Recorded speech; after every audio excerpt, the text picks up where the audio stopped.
All right. Welcome on Holding by Pirke Avos, ethics of our fathers. As it is known, again, one welcome on Holding by Pirke Avos, ethics of our fathers. We are in chapter 2, Mishna 16. This is part 50 or 51, I think, as it is. Part 51. There'll be a part 52, part 53, part 54, don't worry. Again, one welcome Holding by Pirke Avos, ethics of our fathers. We are in chapter 2, Mishna 16. And we said before, talking about the evil inclination, right? The Mishnah says in the name of Rabbi Yeshua that an evil eye, evil inclination, hatred of other people, remove a person from this world. So we've been speaking last number of weeks about power of the evil inclination, and how the fact that the evil inclination is not going to come and tell you to do something, do something drastic, i.e. to, do idolatry or something like that, or desecrate Shabbos. The evil inclination is interested in doing it step by step. Yeah, so all the evil inclination, we've spoken about this for a number of weeks, all the evil inclination needs is a little bit of an opening. Once the evil inclination has a little bit of an opening, that's it. That's all the evil inclination needs. And then it makes the opening bigger. It makes it bigger until eventually convinces the person to do something drastic, right? Do something very severe. But again, the evil inclination, all it needs is a drop of an opening, and then it can just open it more, open it more. Now it can take longer, it can take shorter, doesn't really matter. But the point is, once you let the evil inclination in, right, at whatever level, even something very small, evil inclination can, very much take a person, further. So the question would be, we've said before in Leviticus chapter 19, right? We haven't got there yet, but we'll get there. That the Torah there says that person has an obligation to be holy. Right? Now, that obligation to be holy, difference of opinion, exactly what that means, according to the Ramban and according to Rashi. Rashi said, stay away from forbidden relationships. According to the Ramban, because that's what the whole chapter before we're speaking about, according to the Ramban says you're allowed to eat, you're allowed to drink, right? Does not mean a person should be obese, right? More than 30 pounds or more overweight, or a person should be an alcoholic, right? But you're allowed to eat and drink, right? 100% you're allowed to eat and drink. Now, a person would say, just on that, a person would say, so, okay, so if you want to eat and drink, maybe you exercise a little bit also, try and, maybe take off some weight, this and that. But why should a person want to work on that? Okay, you got diabetes, you got other health issues, could have a heart attack, very good, right? The very good reasons why, right? A person, wants to stay in shape a little bit and, eat healthier and this and that. But at the end of the day, if a person has to watch what they eat and they have to be very careful, that's enjoyment of life. Let me do what I want to do. So I remember years ago, I don't think anything has changed. There was a commercial, and I'm sure there are plenty of commercials for, antacids. There was a commercial for an antacid saying, you want to eat this, spicy pizza or spicy this or, whatever it is, no problem, right? You take a little pill, take this antacid, take away the problem, right? Take away the problem. Now, it's not healthy for you. It's not good for you. So what do? You take something to mask it. You take something that will, take away the negative effects. Okay? Yeah, very good. What? Obviously, this commercial, what's it trying to do? It's trying to sell you, right? It's trying to sell you antacids. Very good. Yeah. But it's not telling you, right? What's it not telling you? Obviously. This commercial is not telling, well, obviously they're trying to sell something, yeah, but what's this commercial not telling you? The commercial is not telling you don't eat it. That's not what the commercial is telling. right? Again, I understand that they're trying to sell you something. Very good. But the commercial's not telling you, this isn't good for you. So don't eat it, right? It's going to have a negative effect, right? Anyone, God forbid, diabetic, eating a hot fudge sundae, not good. Regardless of how much insulin you put in, still not good. Yeah, the person has to be on a specific diet. Okay. The effects could be catastrophic. But is anyone telling you not to eat it? No one's telling you not to eat it, right? I mean, I'm sure doctors know that the person has that, whatever, diabetes or whatever, good. They tell you have to be on a specific diet, and if you're not, your sugar go out of control, cause all kinds of problems. Okay. But in other things that aren't necessarily gonna kill you, they could have bad effects. Yeah. But is anyone gonna say, come on, don't eat it? Maybe their loved ones say, listen, it's not good for you, cause other problems. But the whole point of the commercial is, what do I want you to do? I want you to give in to all your desires, eat whatever you want. You take a little pill, takes care of the problem, right? You want to eat that spicy pizza? No problem. You take this pill before, will not have the same effect. Will have any effect. You can eat whatever you want. Oh, what about working on, curbing my desires? No, they're not telling you that. They're telling you give in to your desire. What's the big deal? You want to eat it? We got something to take away the pain. Right? We got something to take away the adverse effect. Very good. The adverse effect you wouldn't have if you didn't eat it. You wouldn't have it. Right? So now what do I have? I got a problem. Right? I have a lot of problems, but what's the problem here? Right? The problem is things that we eat affect us. Yeah, we get older, metabolism slows down. You can't eat whatever you want, or have a negative effect. You got to exercise, got to eat right. I'm saying you can never eat, things that are not good for you, within reason, within proportion. A person has a sickness, okay, that's another issue, right? But is anyone telling you, they're trying to convince you, here, take this pill, what's the problem? I mean, is there a long-term effect doing this? Could very well be. Yeah. Short-term, what's the big deal? What's the big deal? Let me eat what I want to eat, okay? Don't make me feel bad. Don't make me feel guilty. Let me eat what I want to eat. So they're convincing you, we got the simple solution. We have a very simple solution. You don't have to feel bad. You don't have to feel guilty. You don't have to worry how your body's going to react. You don't have to worry about anything. We got a pill to take care of your problems. Yeah? It'll take care of the side effects. So, might have other effects, okay.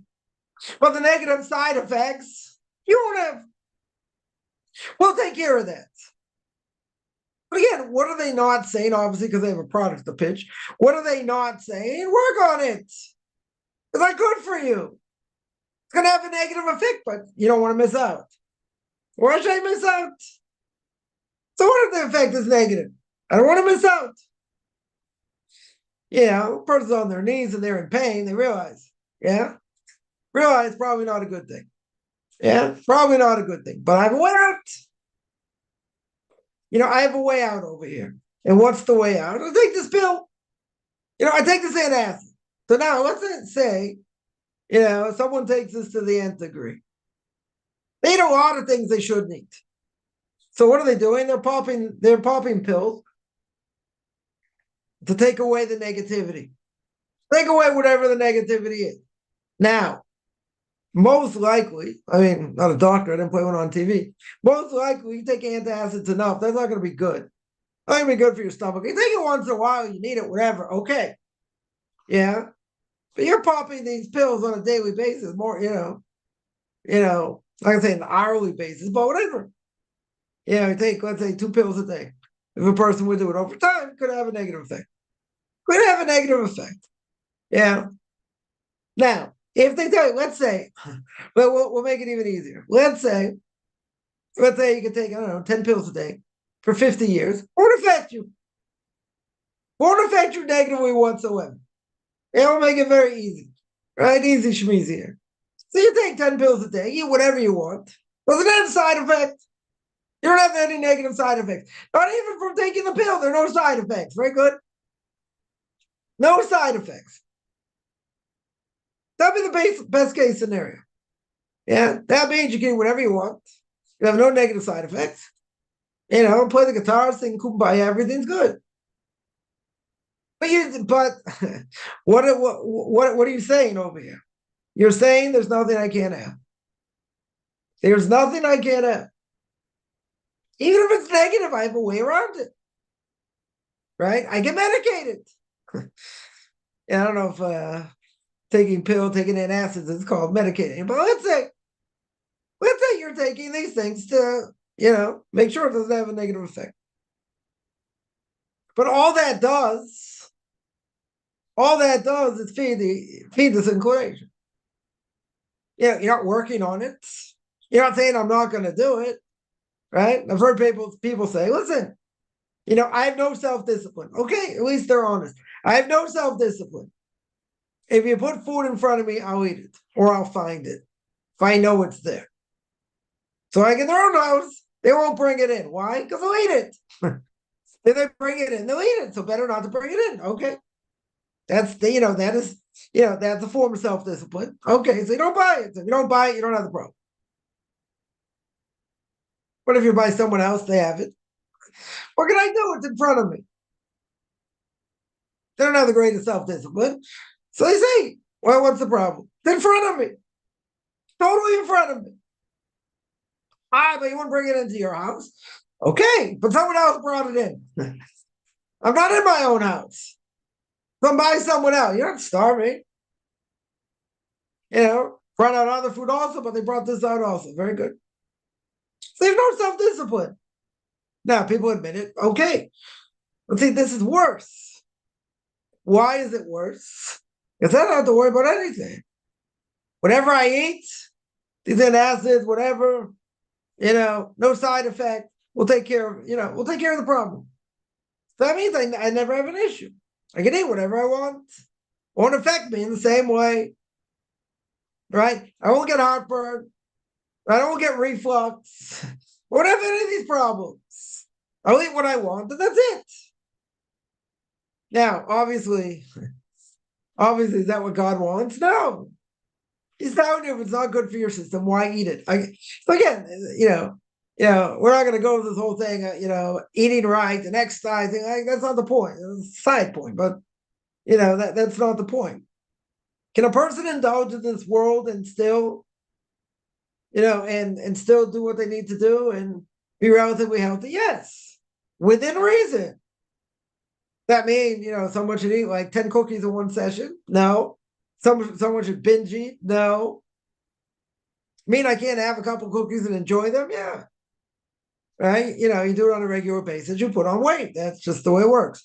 Right? The older you get. So you want to eat healthy also. You don't eat, so much junk. Okay.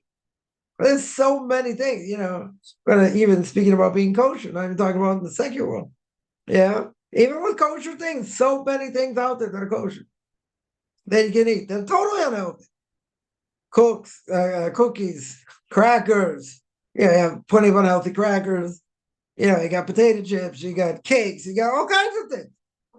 A lot of chemicals, everything else. People eat it. Yeah, people eat it. Yeah, so, we know that might not be so healthy. Okay.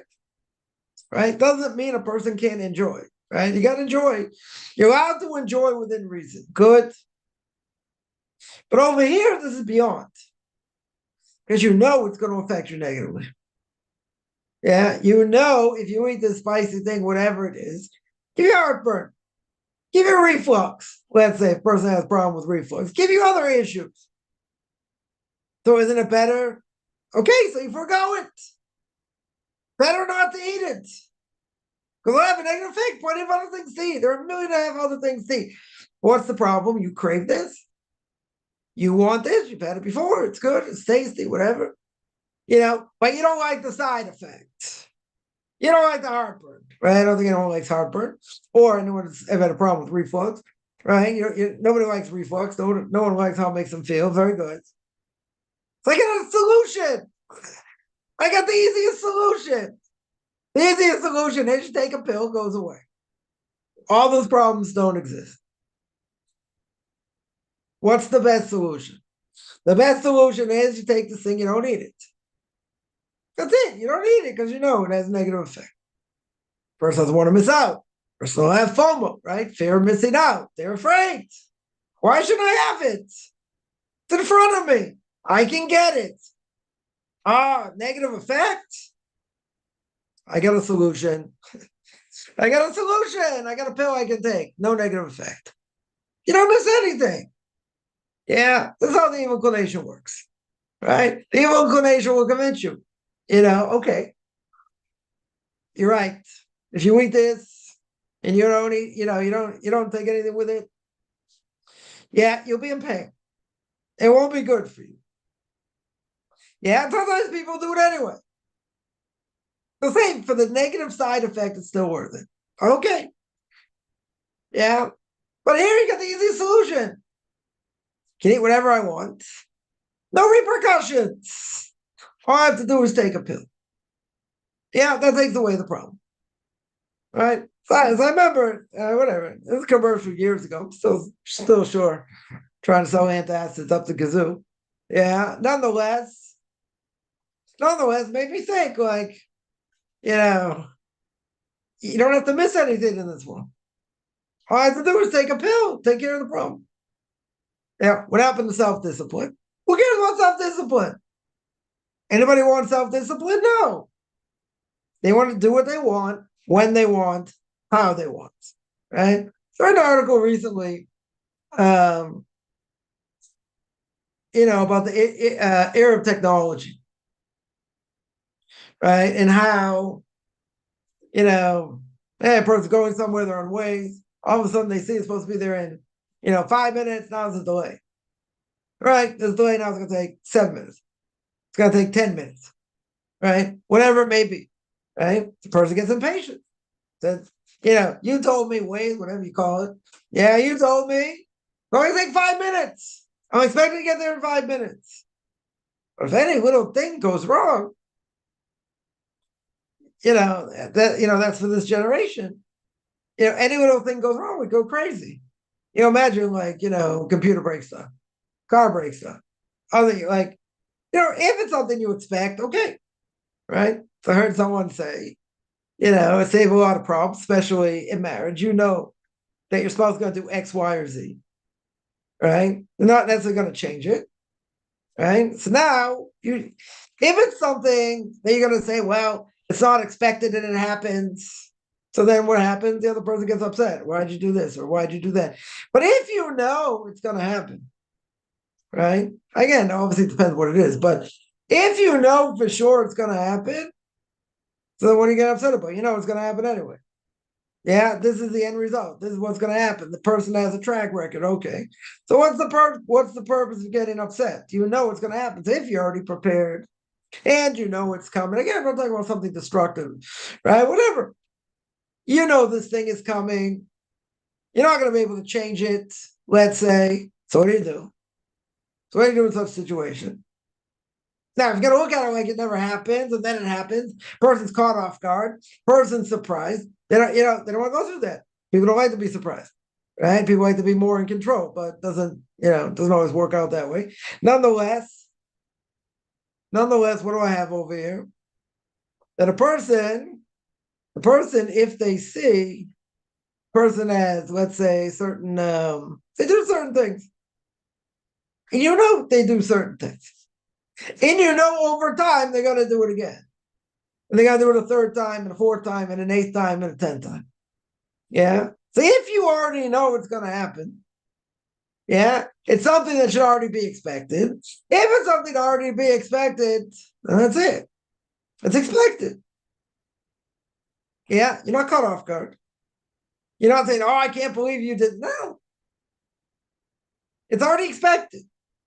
So if you already know, this could be numbing yourself to a certain extent, but essentially it would work because, unless it's something like really destructive, But if it's something you already expect, and someone is going to do it, and they're going to do it anyway, right? And they're going to, and it's going to happen because they have a track record. It's going to happen more than once. It's going to continue happening. You're going to discuss it, why it bothers you, this, that, but let's say they can't change it, whatever it is. Let's say it can't be changed. So you should expect it. Yeah. Now, person say, well, every time it comes up, it annoys you. Why should it annoy you? You already expect it. So, okay. So person has to figure out how to look at that situation. But if you already know it's going to happen, right? And this is the point. If you know it's already going to happen, you're not surprised. You don't say it's something like totally unexpected. You expected it to happen. Okay. Even if it may annoy you. Okay. It's worse when you don't expect it and then it happens. But if it already happened and potentially it's going to happen again, so then what's the point of getting upset about it? It's going to happen. And a person has certain behavior, Yeah, we know this about people close to us. We know what they do. We know all their quirks, so to speak. We also have quirks. Everyone does. So, when someone's married, let's say, so, certain things will grate on a person more or less. And if it really bothers them, try and get, the other person to stop it, whatever it is. But if they already know this is the way it is, it's really not going to change. So you can't not expect it. This is going to happen. The question is how you deal with it. Fine. Right. But again, the idea is I'm not expecting it. Since I'm expecting it, I deal with it in a totally different way. If it's something you're not expecting and something happens, catch you off guard. Okay. That's a different thing. That's a different thing over here. But again, what do I have? I have an amazing thing. How the evil inclination works here. Now, a person would agree, let's say you got this food, whatever it is, or let's say better, your mind 100% knows this is poison for you. It's no good for you. Always has negative effects. So you know that. Right? Now, other people, it doesn't affect them. Okay, you it affects. Very good. Right? So now all of a sudden this idea pops in your head because you see this commercial. And now you see, wow, it's a pretty amazing thing. Deep down, no, shouldn't eat it. Bad for me. Right? Totally unhealthy, other things. More importantly, it's going to cause me reflux. More importantly, it's going to cause me, heartburn, let's say.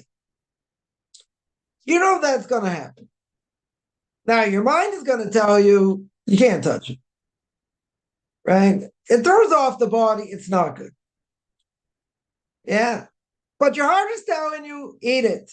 That's what your heart's telling you. You want to eat it. Now, you have a disconnect between the mind and the heart. Right? Total disconnect between the mind and the heart. And the mind is telling you what? The mind is telling you it's not healthy for you. Don't eat it. And the heart is telling you, you can handle it. It's really not that bad. You haven't done it in a long time. Whatever. You shouldn't worry. You shouldn't worry. But your mind knows. Right? Your mind might actually remember, right? So now you have this conflict. Mind's telling you one thing. The heart's telling you something else. Right? And we say that, when a person sees, the eyes see, the heart covets. Right? The heart desires. Very good. So now you're going to tell me that the heart's going to win out. Because even though the mind says it's no good, and what it's going to cause, and everything else, the heart says, you know what? I'm going to worry about it. I want to eat this thing. Very good. Yeah, but again, a person's torn. It's really, maybe they do remember what happened before. Okay. Yeah, and even if they don't, they're like, well, was it really so bad? Should we take the chance? Right? So you got this whole conversation going on. Yeah. The heart's telling you, do it. Like, you shouldn't miss out. So, like, you're still feeling bad. You still feel, let's say better. You're still feeling unsure. Which way am I going to go? What am I going to do? So then all of a sudden, light bulb goes off. Light bulb goes off because you saw this commercial. So now this commercial tells you You know, you want to eat the spicy food, but your stomach can't handle it. You're like, hey, you're talking to me. This is the whole conversation we've been having for the last 10 minutes. Back and forth between the mind and the soul, between the mind and the heart, right? See, so now all of a sudden your ears pick up. Because now this is exactly what you're holding. You say, wow, this is a great thing. Okay, what's the solution? You got a solution? Of course we got a solution, says the commercial. We got a beautiful solution. You can take one pill, take care of it. You won't miss anything. No side effects, right? Make it very, very simple. No side effects. Yeah, do as much as you want. Never allow what you eat to affect you again. Now, what did this person see? This person now feels unbelievably liberated. Why are they liberated? Because now they've had this conflict for so long. This conflict between the mind, the intellect, yeah, and the heart. And sometimes they gave in, the results weren't so good, you know, and now they haven't done it for a long time, but now they have a solution.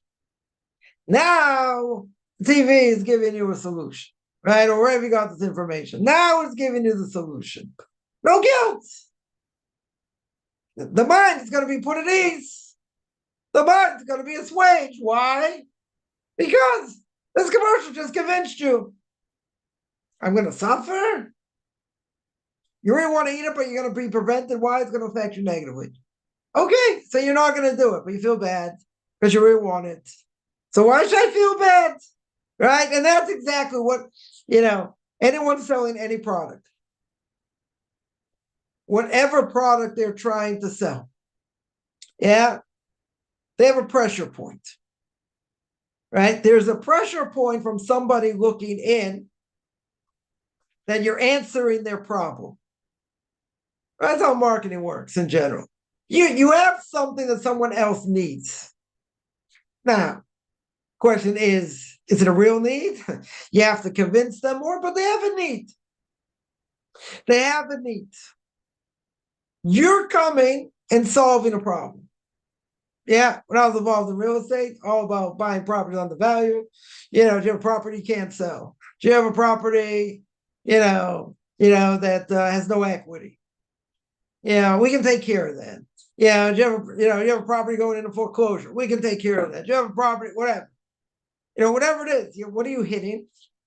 You hitting their pressure point. Said, yeah, it's talking to me. I have this property, it's on the value. I have the property behind the mortgage payments. I have this property, whatever it is. And you're coming up with a solution. So if you're coming up with a solution, they may not go with you, but they may check it out because they have a problem. And you're coming to solve a problem, right? Anyone selling something, right? It has the point of why you should buy it. Yeah. But, a lot of times, and this is what all the marketing gurus will tell you, you want to solve someone's issue. When you put out an ad and you're solving someone's issue, you're hitting them right in the heart, right in the heart. You're hitting them exactly where they need to be hit to take action. Now, whether they do or not, you're arousing interest now, because they say, "Yeah, I have that problem." They're saying they can help me with it. So what's the very least you're gonna do? You might check out the website. You might check out what they have. You might do something because take some sort of action. The reason, even if you don't buy the product, the reason is because they hit you somewhere. They hit you at a sore spot. When you get hit in a sore spot, not literally, but they know what they're going after. So that's going to arouse someone to do something, potentially to do something. So that's what they're doing. What's a sore spot? Your stomach. That's your sore spot. So since that, your sore spot, but on the other hand, you want to be able to eat whatever you want to eat. So they're hitting two things. They want to fulfill your desire to eat whatever you want. But at the same time, they're hitting the sore spot. I can't do it because it's going to affect my stomach in a negative way. So what do? They come up with a solution. What's the solution? A little green pill, or blue, or yellow, or whatever it is. And they're going to say, this is the pill that's going to change your life. Why is it going to change your life? Because it's going to allow you to eat or drink or whatever it is, anything you want, and it won't affect you because they're hitting a pressure point. And the pressure point, it annoys you, right? It's painful. Person, needs to sell a property, right? So if they need to sell a property, how am I going to sell it? I don't have any equity, right? A property without equity is hard to sell. If you have equity or you're willing to sell it, well under value, let's say, just to get rid of the product, just to get rid of it, let's say, okay, but let's say in this case, we'll make it easy. You have no equity, right? So an investor not going to be so interested. Why not? Because let's say it's a $200,000 property. Yeah, you have like 2% equity.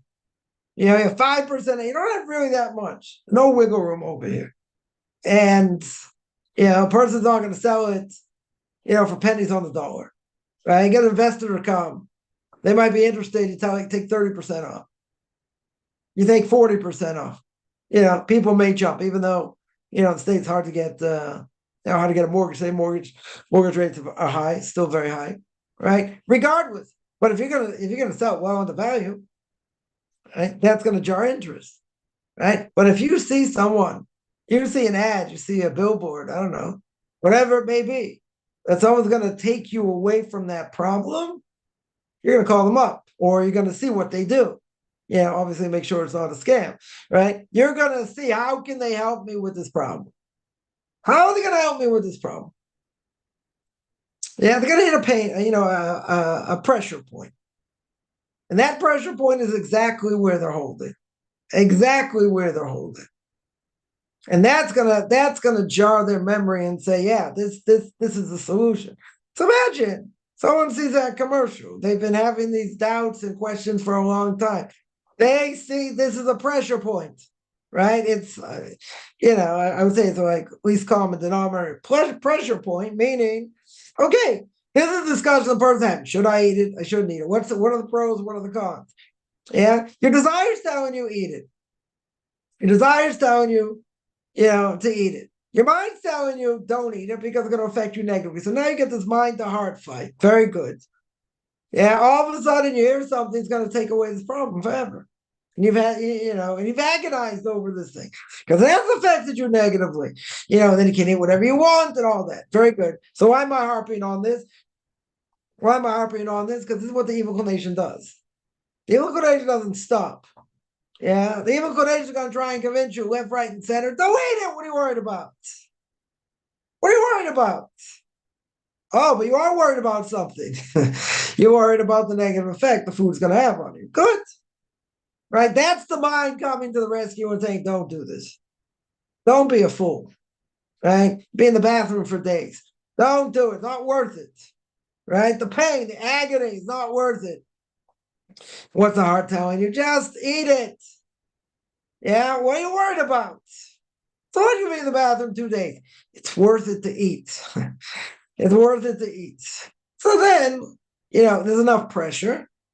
There's enough pressure. Forget about if other people are eating it or not. There's enough pressure. A person says, yeah, I'm going to do it. I'm going to give in. I'm going to do it. Why should I lose out? And then they're in the bathroom for 2 days. They say, oh, I can't believe I gave in. Or whatever. But we forget very quickly. Very, very quickly. Yeah, the Gemara says, interesting thing. The Gemara says that when why does a woman, after she gives birth, why does she have to give an offering? Why does she have to give an offering? It's an offering. Yeah, she has to give an offering because of all the pain that it takes to have a child. She's going to make a vow, right? She's going to make a vow and say, I'm never going to be with my husband again, right? We're never going to be intimate again because of all the pain I have to go through, right? All the tremendous pain I have to go through. So Gemara says because of that, she has to bring a sacrifice, right? She has to bring a sacrifice. Now, with all the pain, all things being equal, with all the pain, what do you get normally after all the pain? You have a child. Yeah, most people want a child, a healthy child. You have a child. So you'll say, well, wasn't the end result worth it? So then later on, years later, you say, okay, general question, what's a person's greatest pleasure? Usually their kids. If they're married or if they're not married, usually they're kids. Yeah, Noah Weinberg, blessed memory, head of Ancient Torah, asked somebody this. Yeah, and said, what's your greatest pleasure? He said, my kids. So he said, what's your greatest source of aggravation? He thought about it. He said, my kids. So okay, let's go to the greatest pleasure, right? I always talk a lot about people finding pleasure, right? And, proper pleasure in this world. So he said, okay, let's go back to pleasure. He said the greatest pleasure is having kids. Is your kids. So he said, I'm just curious. So how many kids do you have? So he said, one. So I said, what's the matter? Too much pleasure? Well, too much pleasure. I'm not talking about where, they couldn't have kids anymore or whatever. But they had one kid, right? They had one kid. Now, at the end of the day, person has a child, it should be ecstatic. Why? It's continuity, next generation. Yeah. What about all the pain a woman has to go through? Yeah, can't sleep, it's uncomfortable, all kinds of other things, can happen, with the body. But what's the end result in general? The end result is you have a child, right? 100% you have a child. But look at all the pain you go through. Look at all the self-sacrifice for 9 months, 10 months, whatever it may be. Look at all the self-sacrifice that a person goes through. Eating habits change, their smells change, things they can't eat, they won't go near because it just, makes them nauseous and, first 3 months or whatever, nausea, all these things, right? We won't go through all the gruesome details, all these things. What do you get at the end? Usually, all things being equal, you have a child. So you're going to say, wow, isn't the pain worth it? Right? Isn't the pain worth it? So so after birth, things start to settle down a little bit. This kid, it's why kids, babies are usually cute. You don't see. I'm not gonna say it's rare. Kids can have problems, abnormalities, other things, but all things being equal, a child is born. No matter what, the child's usually cute, right? At least when it's born. For a while. Things starts to change, whatever. Imagine a person has a child and they come out ugly. Imagine if most kids came out ugly. Male or female, doesn't matter, twins, either way. They come out like really ugly. Like, wow, this is my kid. This is my kid. He's totally ugly. Yeah, imagine. I'm gonna want to have kids. The kids, you say, but in the end, they're gonna turn out fine. They grow older, the limbs will grow, the faces will change. So they won't be so ugly. I'm not even talking about getting surgery, whatever. Forget about it. Yeah, they're just ugly. But it'll change. You tell them, no, don't worry, it'll change. Over time, it'll change. You get used to it. But within a year, it totally changed. I don't know. Anyone want to hear that? I don't think so. Yeah. So, a person has a child. Yeah. Again, God's irony. You look at this child like, wow, so ugly. Yeah. So I was going to say, well, what I do for 9 months? I wanted to have this child, very good. I got this ugly child, right? But all kids are ugly. Let's say. What's the point? The kid's ugly. You're going to be totally disappointed, right? You might go into depression. God forbid. Because you look at this child. I don't think that's the only reason, right? Usually children, after they're born, they're cleaned up and whatever. They look cute. So then a person's going to say it was totally worth it. Most people would say it's totally worth it. Back in the day, 40, 50 years ago, a person had a serious contraction, knocked them out, and took out the child. Yeah, it's totally different. A lot of people, go natural, whatever, but they go through a lot of pain. It's a lot of pain. You can blame the curse of Chava. That's, curse of Eve. That, 2 curses for Eve. One is difficulty in giving birth, right? The hardship of birth, and the other is difficulty in raising kids. Right? 2 things, right? They got 2 things. We only got the curse that we have to work, right? You have to work with the sweat of our brow. So, okay. So, because Eve got enticed, she got double portion there. But it's hard for it's hard for the husband also, but, raising kids. But either way, she would make a vow and say, because of all the pain you caused me, she's happy In the end, she's going to be happy with what she has in general. I mean, should be happy. Yeah. But because of all the pain, she makes a vow. And what's the vow? The vow is I'll never be into my husband again. And then she has to bring a sacrifice. Yeah. Even if the kid comes out cute, she'll still make the vow. Because of all the pain. Now, the question is, why do I bring this up? Because you ask the question, in many cases, is the pain worth it?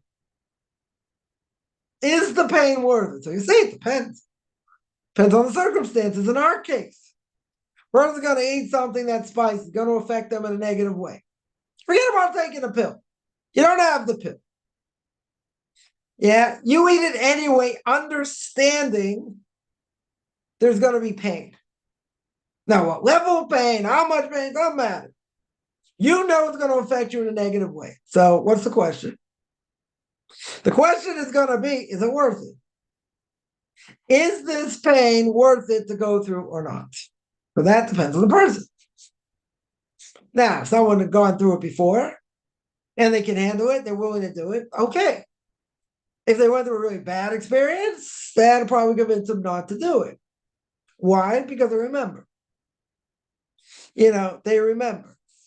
But, so the point I was making with a woman giving birth is that after she gives birth, and even if she would make this vow, it doesn't stop her from having other children.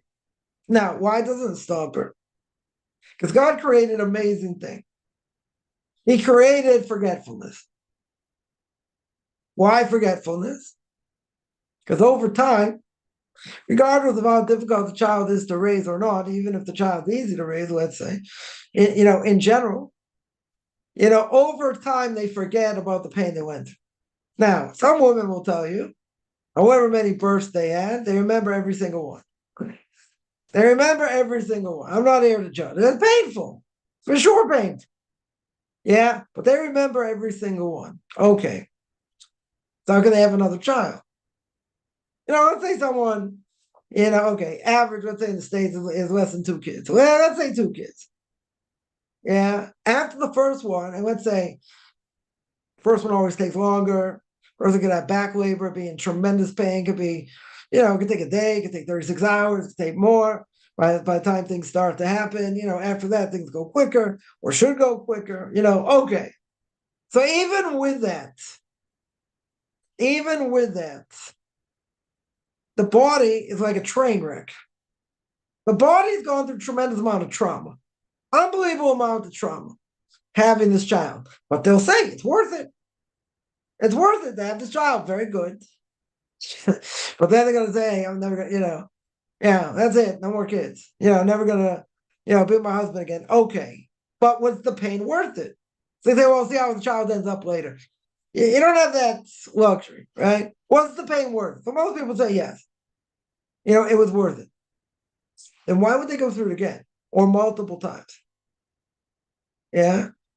If it's vivid in their mind how hard it is, in general, you want to bring more pain? They would have more kids. Okay.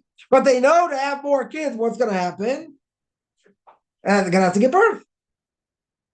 Right? Any woman gets pregnant, I'm not saying all, but a lot of them are going to think, oh, how am I going to get through the birth?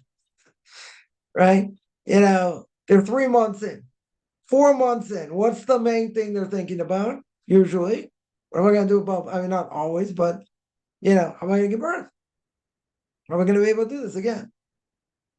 I remember one of the births of my kids or whatever. I was waiting outside, and when I was waiting with my wife, and there's another woman there. I mean, obviously very pregnant, ready to give birth. And I heard this woman say, I mean, many kids, a number of kids. And she says to her mother, I mean, she was older. Yeah, she was older. She's like, how am I going to go through this again? Yeah. Well, that doesn't stop her from getting pregnant. Yeah. I'm saying with her accidents or whatever, she wouldn't got pregnant. Okay. So what happened over here? So God created an amazing thing. God created forgetfulness. Yeah. Doesn't every woman know if they've already had a child, they know what the pain limit is? Yeah, sometimes it can be easier, sometimes not, it doesn't matter. But don't they understand the pain? What they're going to go through? They do it willingly. Okay. So then they make a vow afterwards, very good. Right? So then they have to give a sacrifice for that. Okay. But that doesn't necessarily stop them having another child. Right? Now, why is that? They understand the pain. Again, some people say, I remember the pain of every one of my kids. Right? They can just play it back in their minds. Okay. Yeah. What does the Gemara say? The Gemara says, what did God give them? God gave them the ability to forget. Forgetfulness. But if you ask them, don't you know, in 8 months, 9 months, whatever it's going to be, don't you know you're going to go through all the pain? They'll still say it's worth it. Okay. Yeah. But the only reason it's worth it because of the child they're going to have. Good. But it's more than that. Because if they would really relive it, seriously relive it in some way, they can say it'd be crazy. Why would I go through this? So you say very simple. The end result is worth it. Yeah. The end result, totally worth it. Okay. But it's more than that. Because the Gemara says they have a certain level of forgetfulness. Because they have that level of forgetfulness, they'll allow it to happen. Yeah, obviously with a reason. They'll allow it to happen. They'll go through the pain. Yeah. They'll go through the pain. But they forget. Right? They will forget. Now, in this case, person giving into whatever this desire, they understand the pain. They understand what possibly could happen. Now, let's say worst case scenario, they're in the bathroom for 2 days. Whatever, they're in a lot of pain. Now, do they remember exactly the pain they were in before? Maybe yes, maybe no. Well, let's say they convince themselves, it's not going to be so bad this time. And it's bad and even worse than they thought. Now, would that be a deterrent for them to do it next time? Sure. Some people, though, will go so far as to say, you know what? This could affect me negatively. I don't care if it affects me negatively. It's going to be worth it to eat it. Now, that's going pretty far. Yeah, because they know what the end result could be. And they're probably going to get the end result they think. But they convince themselves, this is what the evil inclination does. It will convince you to say, don't give up, give in, right? Give in to this desire, and whatever happens, it's worth it. You're not gonna lose. The body will be in agony. Yeah, this is how far the evil inclination can go. That even if it's bad for you, I'll do it anyway. Even the mind's telling you don't do it. Don't you remember the last time? What does the heart say? What does the heart say? The heart says, forget it. I'm not going to worry about it. They're going to shut the mind up and say, it's still worth it. It's still going to taste so good. I'm going to enjoy it. I'll wait to see what happens after. Maybe it's not going to be so bad, right? And even could they say, nah, don't worry. You think it happened bad last time? It's not going to be that bad this time. Yeah, it's going to be, like I say, you won't go through anything, but it'll be easier. It'll be a lot easier. And then let's say it's not. So then the evil inclination had the upper hand, and you're still suffering, right? Let's say you suffer a day or two. You get over it. Again, what's the person going to ask? What's the person going to ask? They're going to ask, was it worth it? Was it worth it to go through this pain or not? So it depends on the person. Some people say it wasn't worth it, but I got convinced. Others will say, I'll never do this again. Right? I know it's going to affect me. I'm never going to do it again. But the evil inclination doesn't stop. That's the point. The evil inclination, is not going to tell you, just to do something that's bad for you. Yeah, the evil inclination needs an opening. Right? Once the evil inclination has somewhat of an opening, it gets the mind to think. The heart becomes stronger. Right? In this case, the mind knows, right? And again, just show you how it somewhat works. The mind is telling you, don't do it. If it's negative, it's going to have a negative effect. It'll continue to have a negative effect, and, it's going to rip open your inside. It's not worth it. It's totally not worth it. Now, what does your heart want to do? The heart is going to try and convince the mind that it's wrong. Yeah. But the mind is not going to listen. Right? The mind is already made up. The mind over here knows the repercussions here. So the heart cannot come directly at the mind. What does the heart do? What is the way of the evil inclination? The evil inclination wants to sow doubt into your mind. And there's nothing worse, as the Gemara says, there's nothing worse than being in doubt. So you have a doubt now. Maybe it's not going to be so bad. Maybe it'd be better than I think. I don't know. The doubt over here is not going head on head with the mind. Because the mind is still going to say, no. The mind's going to say, totally unhealthy. Don't do it. The mind will still be very strong. But where does the evil inclination come in here? It doesn't hit the mind directly. Because the mind's not going to give in. The evil inclination comes in and wants to put things into doubt. And as the Gemara says, there's nothing worse than being in doubt. You're not sure. So the evil inclination tries to convince the mind that this thing isn't really so bad. You're portraying it like it's the end-to-end all things. You're going to be on your hands and knees, for 2 days. You'll never get out of bed. It's going to cost you money. It's going to cost you work, this, that. And what is the heart telling you? The heart saying, who says? Who says it's going to be that bad? Maybe it won't be that bad. Yeah. Maybe it'll be much better than you ever thought. All right. It's not going to go that far, probably. Right? But it's going to sow doubt into the mind. When the heart sows doubt into the mind isn't as strong. When the mind isn't as strong, then the evil inclination comes and tries to turn the screw more. Try to make it tighter. To open up the mind. And over time, it's not going to happen overnight, but over time, what's going to happen? The mind, the resolve gets weaker. Right? That is what's going to happen. It's going to get weaker, and you'll be able to, now, you bring in another doubt. You bring in another thing, whatever it is. So now the argument on the other side, definitely not as strong. I'm not going to say it's equal, but it's definitely not as strong. Once it's not as strong, the evil inclination goes for the kill. Yeah. And then it'll bring in other things, may make sense, may not make sense, but the evil inclination now just needs another chance, right? Maybe another couple chances, and it blows the mind away. And then the mind gets convinced. Rightly or wrongly, the mind gets convinced. But the evil inclination is not coming up with a sledgehammer to the mind. That's not what it's doing. The evil inclination is looking for a way for the mind to get off its high horse in order that it allows you to do what you want to do. But hitting it head on, that's not going to work. That is not going to work. Person has to put up barriers. Person has to work hard. Yeah. But the evil inclination, all it needs is a little bit of a hole. Once it has that little bit of a hole and it brings in doubt, the hole gets bigger. And then the hole gets bigger.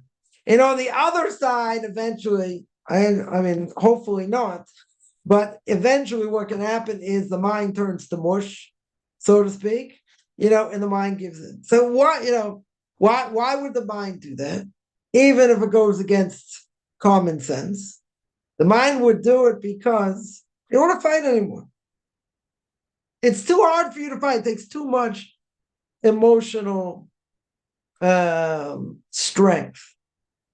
And this happens in a lot of things.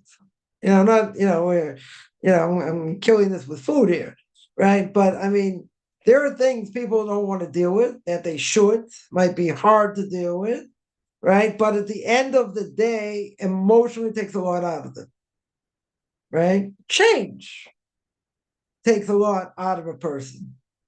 It's hard to change one character trait, Rabbi Yisrael Salanter says. But you got to make barriers and barriers and this and that, right? So we can pray every day and say, God, take away the evil inclination, right? We don't want the evil inclination. We don't want trials and tribulations,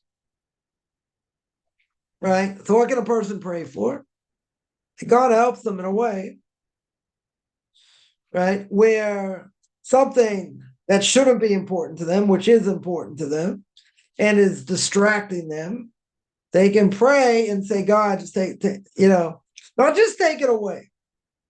Make the desire less.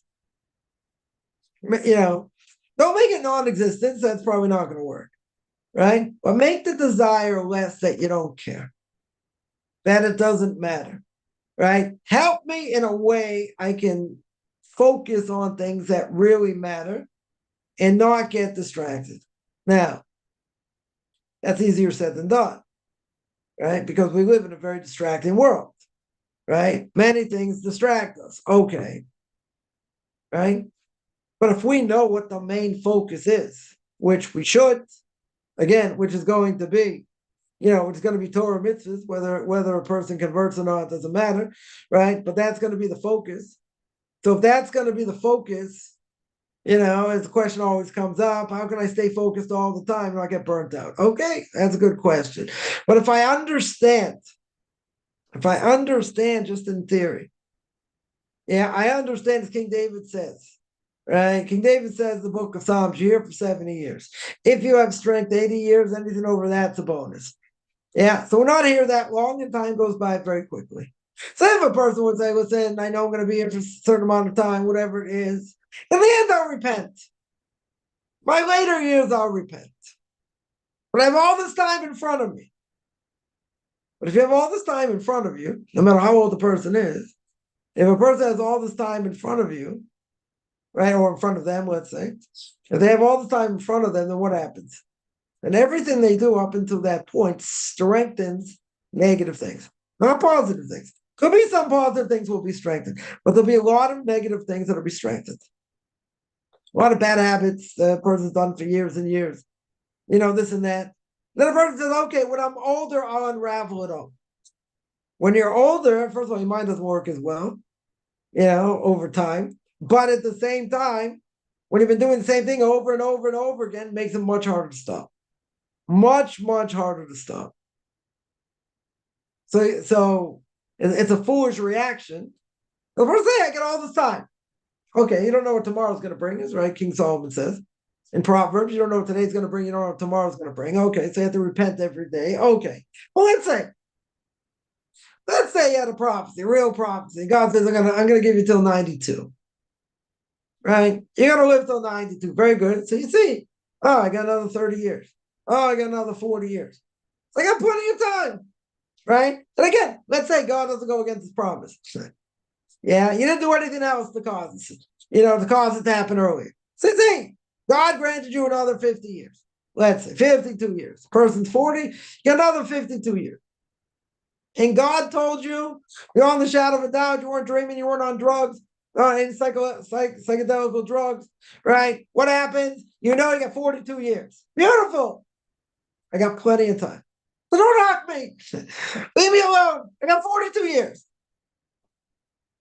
Now, God doesn't tell you what your health issue is going to be. Not whatever. Well, let's say you don't even have any health issues. So we'll make it simple. You have no health issues. Just your body gets weaker. Okay. Yeah, so your body gets weaker. Very good. Now, if a person keeps doing the same thing over and over again, even if they decide at the age of 62, they say, okay, now I really want to work on things. Is it going to be that easy to do? It's going to be a lot harder to do. Why? Because now you just added year upon year upon year, giving into all your, whatever desires they are. You've given into them so much. What do you think? All of a sudden it's going to turn over a new leaf? All of a sudden the inclination is going to disappear? All of a sudden it's going to be made so much easier? I don't think so. I don't think it's going to be the case. It's the opposite, right? The more a person keeps doing things, wrong, the harder it is to change. And someone tell me, God's never gonna, accept my repentance, and I keep doing the same thing over and over again. So was my answer. So my answer is first, you got to figure out why you're doing it, right? I mean, you have to go through the process of repentance, right? You have to have remorse, regret, say you're never going to do it again. But you got to figure out. Second thing is the 3-step process. Second thing is why you're doing it. And then third is, what am I going to do to fix it? Right? That's the third thing. What am I going to do to fix it? Now, knowing what the problem is already, an understanding there's the problem. That's probably 97% of the game. Fixing it, okay, you tell me it's a higher percentage, but most people don't know they even have problems. They don't think they have problems. Yeah, I don't think they do anything wrong. Or if you're a nitpick, say, oh, you're nitpicking, you're this, you're that, whatever it is. But a lot of people don't, they're not in the game. Their mind's not there. Yeah, doing what they need to do. Okay. But at the end of the day, even if you understand you have a problem, yeah, now what triggers it? How am I going to fix it? Fixing is harder. Why is fixing it harder? Because you got to come up with a solution now and make different types of boundaries to make sure you don't come to this. So therefore, if a person's doing things and they keep doing the same thing, God forbid, over and over and over again, so you got to figure out why you're doing it, right? Why, what is giving you this desire to do it? Now, some things I think are more obvious than others. But others, you may, a person may not know. Person has some sort of addiction, right? Let's say, let's say something where someone's got plenty of money. They feel that, I don't know, they need to make more money. Why do they need more money? Don't know. Maybe it's a prestige thing. Maybe they want to be successful, in other areas, whatever it is. But they don't have the capability to do it. Now, they may think they do, or they could have the capability if they only do this or they only do that. Then, they get caught up in these schemes where, yeah, if you do this, you do that, it's very simple, you make money. And obviously, everything not so simple. Yeah, that's an addiction. Now, what's the root of it? So that's the question. They don't have self-esteem in the way they make money. Otherwise, they want to feel they want to be on top. I don't know. Right? I don't have an answer here. Right? It depends on the person. But at the end of the day, it's something not normal. Yeah, it's something according to nature shouldn't be. Right? So now you have to try and analyze. Okay, so where does it come from? Right? Why does the person feel this way? Now, what if the person themselves, even better, put on my psychology cap here, even though I'm not a psychologist, never played one on TV, but put on my psychologist cap and say that this person has no legitimate reason why they have this desire. They don't know. They don't know why they're addicted to this. Right? So they admit it freely. I don't know. I don't have an answer. So then, you have to dig. You have to dig to find a reason, right? To find what the source is, and then figure out how to deal with it. Yeah. But some people do things, they don't know why they do it. You say, well, maybe it makes them happy. No. Maybe, I don't know. Sometimes you don't have a reason. A person may not have a reason. But usually there is. Right? Usually there's something, something's, subconsciously driving a person to do certain things. Negative behavior could be, could be hereditary. Some of it certainly could be hereditary. Other things we've accustomed ourselves to do. So it gets, it gets harder. It's harder to change. It's part of our psyche and this and that. Okay. Yeah, some things though, a person may say, I don't know where it comes from. No idea, no trauma, let's say. No bullying. I don't know. Come up with all kinds of things. Now, what it's like, if a psychologist can't get to the bottom of what the problem is, they can't help them, right? I'm saying psychology is the end to end all things, but they won't be able to help them because they don't know what the problem is. They can guess, they can try this, try that. One thing they possibly could do is put them under hypnosis, get someone to hypnotize them, and see, ask questions, get to their subconscious, and see if it's something that their subconscious buried, or their consciousness buried it because they don't know, but it's in their subconscious somewhere. Yeah, maybe it's somewhere deep. I don't know. That they totally suppressed it. It's not there for them to get to. They wouldn't make the connection between the two, or they buried it. Either way. Yeah, but if psychologists are good, so they'll get to the issue. They'll find out where the issue lies, and what the repercussions are, and how it happened. In general. But if someone says, I don't have an answer, for why I have this baby, there's got to be an answer somewhere. Things don't happen in a vacuum. It got to be an answer. Yeah, I'm not going to say it's a good answer or a bad answer. There's got to be something. There's got to be something that drives someone to do certain things and to say certain things. Yeah. Some addictive behavior, sometimes people themselves have been abused, so they abuse other people. Sometimes they've been bullied. Sometimes, it comes from family. It comes from parents. It comes from, growing up in a messed up place. And it can have all kinds of repercussions.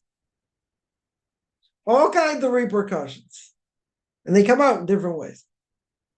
But a person, in order to fix it, right? And this is any problem or any character trait, right? If it's negative, then a person has to figure out why it's there, where it came from. It didn't come from nowhere. Did not come from nowhere. Came from somewhere. Yeah, now, again, maybe it's easy to figure out. And even if you figure it out, right? Even if you figure it out, let's say someone's been psychologically abused by family. People are narcissists, they don't care, say all kinds of negative things. They continue to say negative things, right? So if you look back in time and you say these people have a 25 IQ, that could get rid of some of it, not all of it. Yeah, that has wide-reaching effects. Get the person low self-esteem or no self-esteem. No one ever said a nice thing to them. That was made fun of them. Even when they got older, whatever. And far-reaching repercussions. Unbelievable repercussions. Right? As Chosov says in the Gay Serving God, Chosov says over there that a person, he's talking about the importance of, guarding your tongue, being careful what you say. And how, as King Solomon says, the tongue has the power to destroy, literally has the power to destroy others. The person, gets abused that way. People say things and they get made fun of and this and that. Destroy a person. Destroy their self-esteem. I'd love to say, that the more a person involved in Torah, those things disappear. But people are scarred. People are definitely scarred. So it's hard to totally uproot. I think part of it can be uprooted. I don't think all of it, right? It's kind of depressing for some people, but I think some of it can be uprooted because of a Torah perspective and how to look at it. Is all of it going to be? No, I don't think all. I mean, how it would be, but I don't think so. Other things need therapy, right? To know how to deal with it. But in general, right? In general, when it comes to changing anything, what does the person need to do? Person has to acknowledge what the problem is. Yeah. Once you acknowledge and you see there's a problem, and you see that it happens more than once, continually happens, right? As an end result of this, okay. So if a person understands where it comes from, that's huge. That's not a small thing. Now, with that, how are we going to deal with it? How are we going to find a solution to such a thing? Well, that's a lot more complex. A lot more complex. But if we can identify the problem, right? As we always say. If you can identify the source, then a person can potentially heal. And even if you identify the source, does that mean healing is going to be easy? No. Working on ourselves is painful and it's hard, right? But at the end of the day, anybody wants, to get better emotionally. Yeah, you have to work very hard. It's painful. For some people, because of what they go through, they're not willing to work through it. They're willing just to stay however they are because to overcome it and to work through it is too hard. It will kill them in the process. Yeah, it absolutely will kill them in the process. Now, the question is it worth it? Is this something that is worthwhile to be fixed or not? So if a person thinks it's worthwhile to be fixed, good. So they'll put in the effort, and it'll be painful. It will be extremely painful. But at the end, hopefully, they're going to get better emotionally. They'll get stronger emotionally. Now, here we're talking about, curbing desire, knowing something is bad for you. Now, some people won't care, right? They'll say, even if it's bad for me, I'm going to do it. But here we have an easy way out. You can get numb by it. Take a pill, no problem. So we probably all wish we could take a pill and there would be no, and all our bad quality traits would go away, right? But it doesn't work that way, right? A lot of things have to do with perspective, of how we see things and how we see the bigger perspective. That, as we said before, does not will everything just to go away. Yeah, it gives you, it gives you a perspective of where it came from, of how it happened, and now you're going to pick up the pieces. And sometimes it's very hard to pick up the pieces, right? Because the reality is very hard, right? Even if we made our own mistakes, sometimes, we get in bad habits, and because you get in bad habits, what happens? You never fix them. It just keeps happening, right? It just happens over time, continually happens. I mean, it can have catastrophic results. The person says, but I keep doing the same thing over and over again, God's never going to accept my repentance. No, that's not true.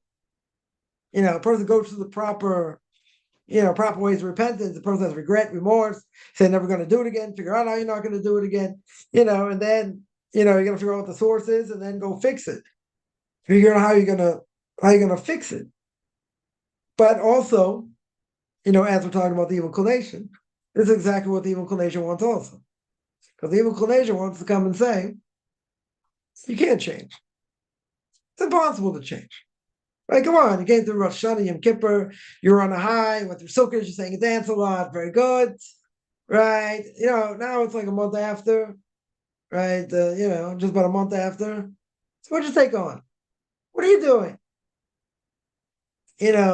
Are you working in any way, shape, or form to what you need to do?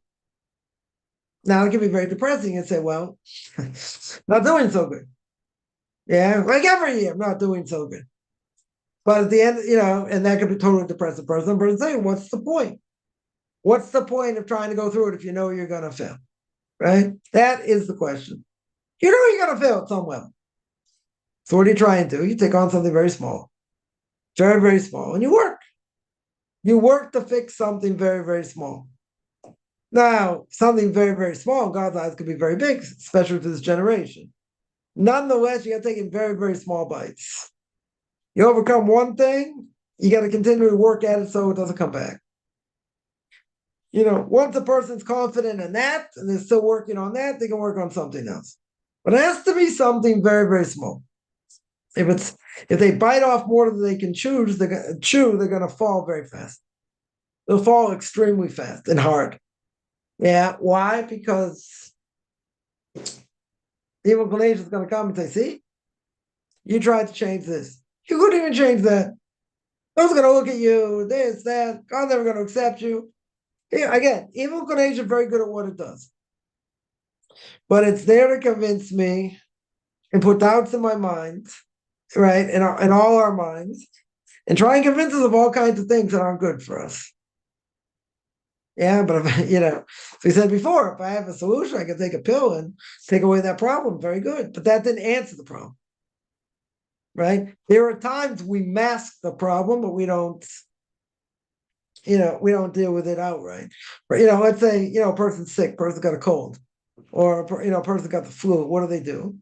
Right? They're on their bed, they can't move, they have a fever. So you take take medicine to get rid of the fever, bring the fever down. Very good. So let's say you take enough medicine, you're feeling better. Now at least now you can eat whatever. So you're taking not over the amount you're supposed to take, but now you're feeling better because your fever's way down. Your fever's normal, let's say. So now you think, oh, I'm already starting to feel better. But what happened? You took medicine to get rid of this. Very good. Yeah, but that's not the source of it. Source of it is why you flatten your back in general. Your body needs rest. Your body needs to sleep. Yeah, you don't get enough sleep. You're running ragged, whatever. You get run down. So what's God telling you? You got to take care of your body. So what does the person do? They try and mask it. I mean, not mask it. They try and get rid of it. How do you get rid of it? You take all kinds of aspirin, Tylenol, whatever, in order to get rid of it. So now you're starting to feel better. I'm not saying you're going out running a marathon, but you're starting to feel better. Yeah, but the body needs rest. So you took enough medication that now at least you're feeling human. Now you're feeling better. Okay. But you're still not better. All it did was take it down. Yeah, then get rid of it. A person will say, well, let me medicate it over a few days. You start to feel a lot better. You'll be back to normal. Okay, it'll take it down. Person will start to feel better, right? But it masks over here. It doesn't take the whole thing away, right? So same thing. A person can mask things without really dealing with them. You push it to the side, and that's what happens. Now, at the same time, if a person, let's say, they try to hit something head on. Yeah, let's say. They want to, change a bad character trait. So what do? They go to the other extreme and hopefully end up somewhere in the middle. But they try and do something they're really not capable of. Yeah. So what's going to happen is they're going to fail in other ways. Okay. Now, even if a person fails, so they have to understand, okay, you got to pick yourself back up. But you have to make a plan that's going to fit for you. Meaning that what does the mind want? The mind wants this thing to go away. The mind wants you, yourself, all three of you, civil complex, wants you to take care of this thing, whatever it is. Now, what's the evil inclination going to? Now, the mind understands, you have limits. We all have certain limits. That means that if I try and do something that's beyond my limit, I won't be able to do it. And then I'll crash. Right? So what the evil inclination wants? The evil inclination will acknowledge, yeah, this is the problem. We're gonna, work out a solution, but the evil inclination comes and wants you to hit this thing like a freight train. So, yeah, I'm gonna overcome it, I'm gonna sing and dance more, I'm gonna this, that, whatever. And you can't do it. It's too hard. Right? Everyone according to what, who they are. But for most people to hit it head on, they can't do it. It's too hard. Yeah, so you take it little by little. Even if it takes a while, it doesn't matter. You take it step by step. If you try and jump steps, you'll take 3 steps backwards, which is exactly what the evil inclination wants. Then they'll say, see, you can't do it, it's too hard, and this and that. Right? But the evil inclination at the outset, will try and convince the mind, what are you wasting your time doing this? What are you going to waste your time taking baby steps? You have to hit this head on. Now, there are certain cases where you might have to do that, where actually, there is no other way. Right? It comes at a price, but you may have no choice. If you have a choice, you don't want to do that. Because if you're going to come too hard, too fast, you won't do it. It'll be too hard. It'll be impossible. Right? And then you're going to be convinced, well, no, I can't do it now. I'm never going to try and do it, this, that, and the other thing. Okay. So yeah, life can be very depressing.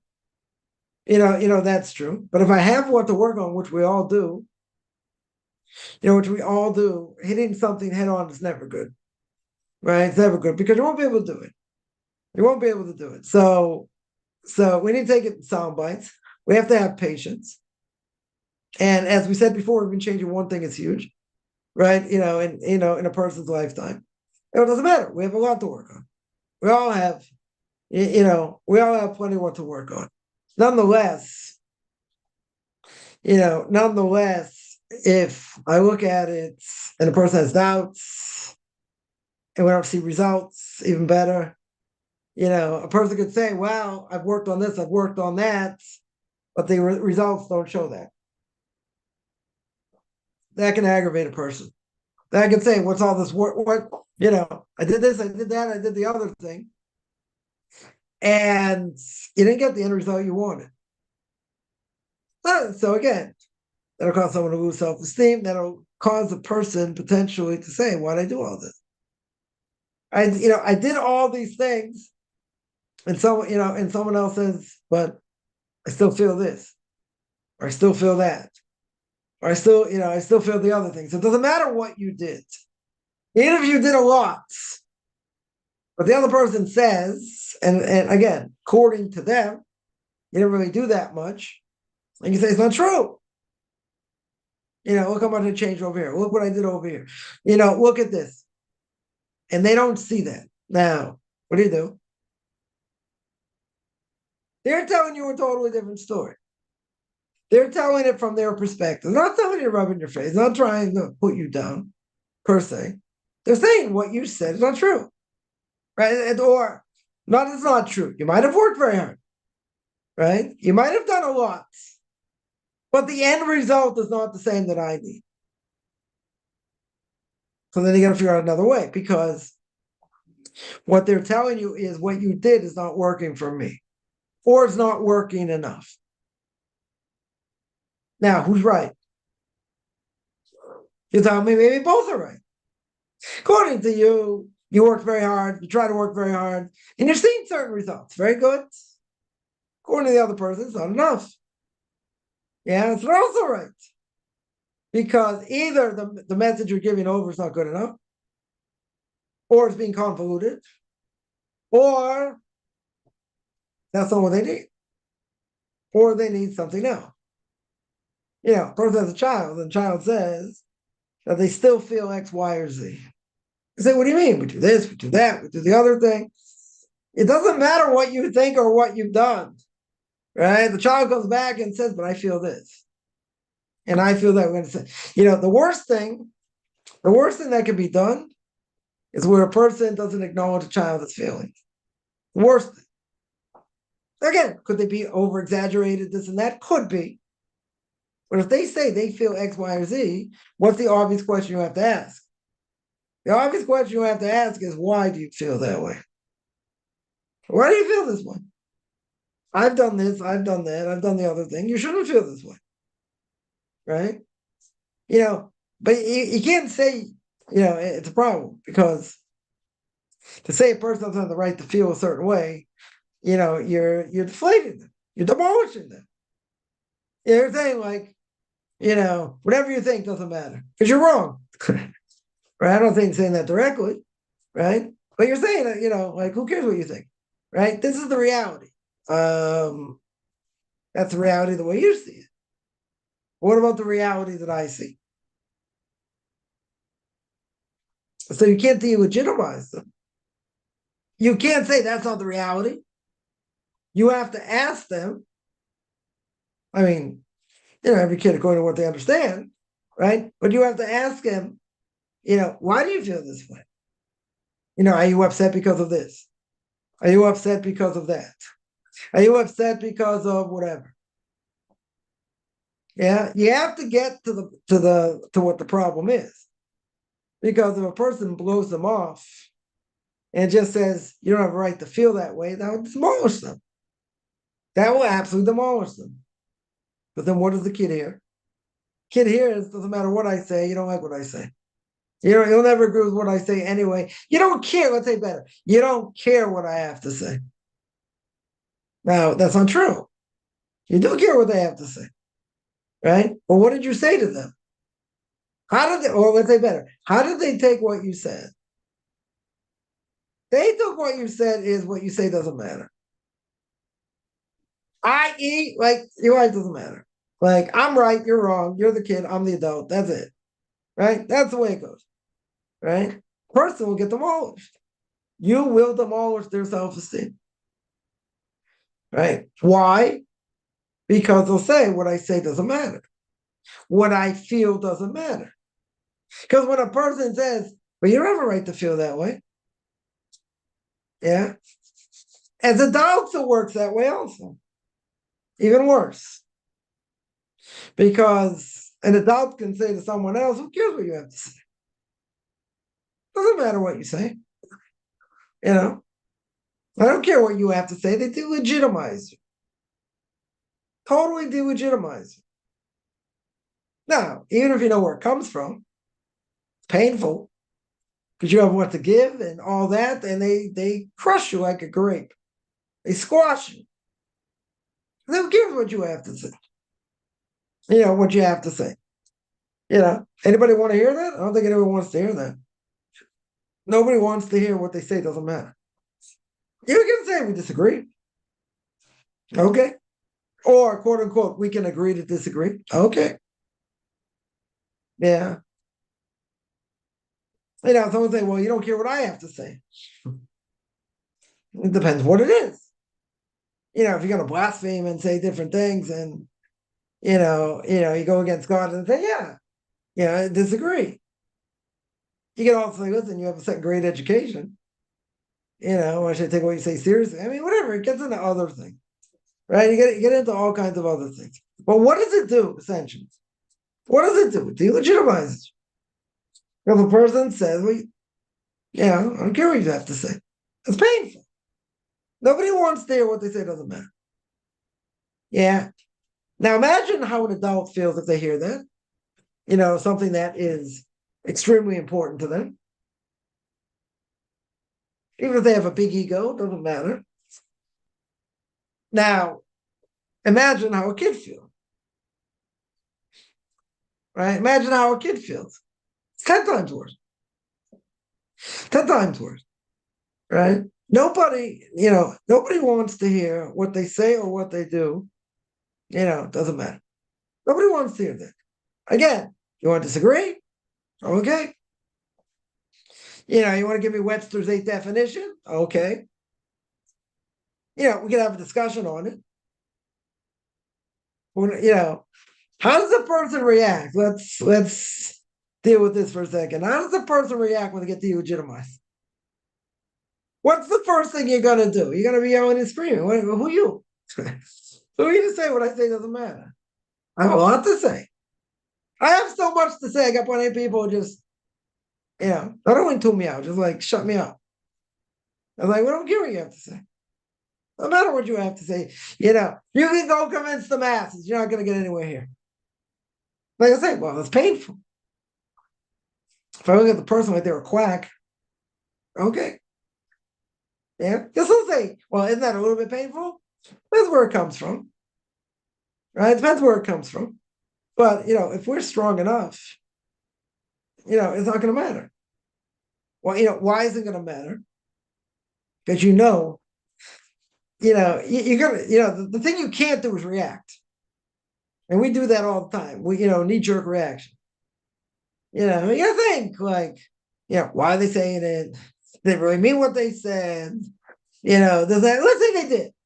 Let's say they don't care. They're mean, and and they'll say straight to your face, it doesn't bother them. Yeah? It doesn't bother them. You can choose to answer, not answer. You can choose to walk away if you could. But what are you going to get aggravated about?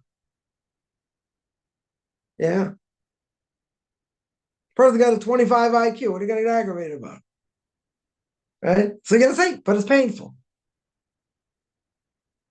Okay, I can tell you things years ago I would have answered on the spot. Might have jumped up and down and said, come on, you don't know this, you don't know that, that. That's not going to get you anywhere. You're thinking from my experience, it's not going to get you anywhere. Yeah, at the end of the, I don't think you have to take what they say seriously.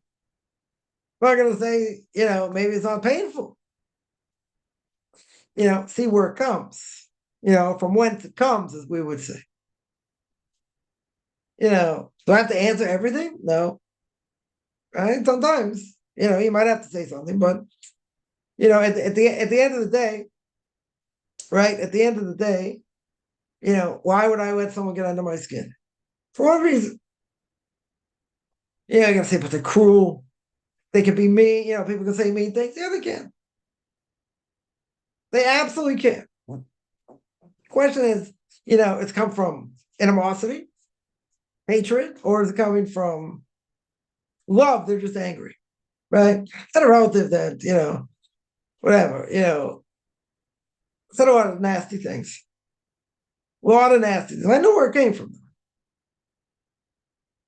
I was able to diffuse the situation, and a number with, I don't care this, that. And that's, but it's not true. But that's not true. But I don't get, like, they weren't willing to listen to reason. Okay.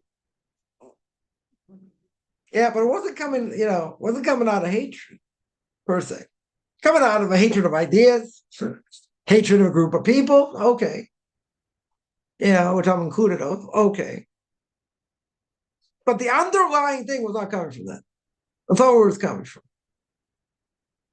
Now, I could have answered a lot of things. A lot of things. And guess where it would have gone? Nowhere. Would have gone anywhere. I did say a few things, made them think a little bit, stopped them, dead in their tracks. And that was it. Or get personally offended. What's the point? Even if I won. Even if I won. Yeah. I played it down to the extent, whatever, made a joke out of it. So I make the joke out of it, diffuse the situation. Not always. Not always. But, let's see where it comes from. It comes from a bad place also. Could come from a bad place. Had those experiences also. Yeah. To the extent like you've been brainwashed, this, that, I don't have to listen to you. And, there are painful things that can be said. Know from whence it comes. Not everything you have to answer. You can say, oh, but you look weak. You look weak if you don't answer. Oh, no. So, better look weak than say something you're going to regret. Say something's going to be forbidden. Yeah. Saves a lot of heartache, saves a lot of sin also. It's not worth it. Right? In many ways, not worth it. But this is what the evil inclination wants. Evil inclination wants the person to get under your skin. Evil inclination wants to show, see, you can't change. See, it's too hard. See, God will never accept it. Right? All these doubts. That's what the evil inclination is very good at, putting doubts in our minds. And because we have these doubts, it makes us think. And a lot of times, we overthink. And when we overthink, it causes more problems. Because then we play these conversations in our minds. It's, again, between the mind and the heart. Convince you, not convince you. Do this, don't do this. Whatever it is. And one of the things we got to realize is, when Avram Avinu did bris milah, when he did circumcision, right? The Medrash says he met with 3 people, right? On there, whatever, 3 people, yeah, exactly. Oh, who all they were, right? He met 3 people. And, one of them said, you're too old. People aren't going to get the right message if you do circumcision. And, it's bad. How would God ever make you do it? Don't do it. Second opinion was, you're too old. Whatever, fine. If you're going to do it, don't do it. He said, should I do it, in public? Right? So he said, don't do it in public. You want to do it in private, do it in private, but don't do it in public. Scare too many people, whatever. Third one came and said, what do you care what the public says? God gave you a direct command. The direct command is you got to do circumcision. I don't care if you're the age of 100. You got to do circumcision. Now, the question obviously is, why did he even ask? Why did he ask anybody's advice? God gave a direct command. The direct command was, I want you to, do circumcision. Everyone in your house should do circumcision. It wasn't like giving advice. God said to Abraham, this is what you have to do. He's looking for advice. Why is he looking for advice? Because he wants to sanctify God's name. That's what he wants to do. He's going to do it because God commanded him. That is no question. But he had sensitivity. How are other people going to look at it? And sensitivity. Now, what the third person say? And this is the point. Third person says, do it in public. Yeah. What does it mean, do it in public? It means don't care what anyone else thinks. You have an absolute obligation not to care what other people think. So we need to be strong in Torah and mitzvahs and not care what other people think. Even if what they say somewhat makes sense, doesn't matter. Don't let this get into your head and say, and be convinced to do other things. Again, comes to, what do you call it, family harmony and other things. We have to do things we may not want to do, right? As long as it's permissible, right? And sometimes you can rely on leniencies if you had to, under certain circumstances. Okay, some people say, I don't want to rely on it. I'm not going to do it. And okay. But there will be ramifications. I just, talking to someone earlier about a Jewish person, whatever, trying to get somebody to convert. No, they're going to get married or whatever the case is. And I said, you run into a problem. I mean, this person's only going to get whatever. It's only going to get, if the person's going to do it, they're going to get the person to do it from, Orthodox conversion. But I said that you run into a problem if they have a conservative or reform conversion. Then you run into problems because then you don't recognize it, right? And then what do you do about your kids and their kids, and it gets complicated. Yeah, so no, that's not going to come out because the person will never, if they're going to get a conversion, they're going to do it right. Okay, well, there are other ramifications. There are other ramifications. Well, someone may say, well, you won't accept it anyway because you don't hold to the conversion. But first of all, the person doesn't have to convert. If they want to convert, so let them do it right. Yeah, but you don't hold to these other things. You're right, I don't, because it's not right. It's not the right way to go. It's not the right way to do things. Yeah? Okay, you don't have to like it, so what? But yeah, that's the reality. But if they get, they went through a proper rabbinical court, they kept what they're supposed to keep, very good. There's no problem. If you're going to do it for the sake of marriage, that's a problem. If you're going to do it without accepting mitzvahs, that's a problem. So then what's the point?